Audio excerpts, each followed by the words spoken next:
দেন fourth point ছিল this place total environment is excellent and natural beauty. আচ্ছা, এই চারটা মেন পয়েন্ট ছিল। Yes. ওকে। সো আপনার পয়েন্টগুলো ভালো ছিল, এবং কি আপনি একটা পয়েন্টের শেষে যখন আরেকটা পয়েন্ট আপনি অ্যাড করতেছেন, আমি খুব সহজে বুঝতে পারতেছি যে আপনি একটা পয়েন্ট শেষ করে একটা আইডিয়া দিচ্ছেন। বুঝতে পারছেন? জি সো জি। ওভারঅল যে আপনি যে স্ট্যান্ডার্ড ফরম্যাটে আছেন, ইট ওয়াজ এক্সিলেন্ট। ঠিক আছে? Thank you sir. সো আমি বলবো এক্সিলেন্ট। এন্ড আপনারা সেম ভাবে কিছু গ্রামার স্ট্রাকচার স্টিল ভুল করতেছেন।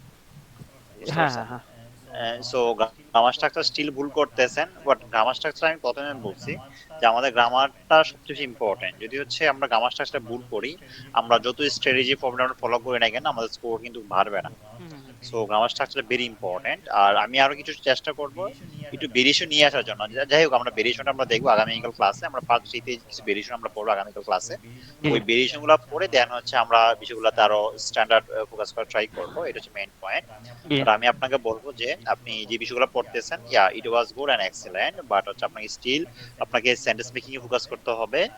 এন্ড হচ্ছে আহ, অবশ্যই আগে থেকে বেটার করতেছেন, ডেফিনেটলি ইটস ট্রু। বাট হচ্ছে স্পিড বেশি বলতেছেন, এটা ঠিক আছে, বাট আর একটু স্লোলি বলে ভালো হবে। কারণ হচ্ছে কি আপনি যত আইডিয়া স্পিডে জেনারেট কথা করতে ইজি বলবেন, হবে।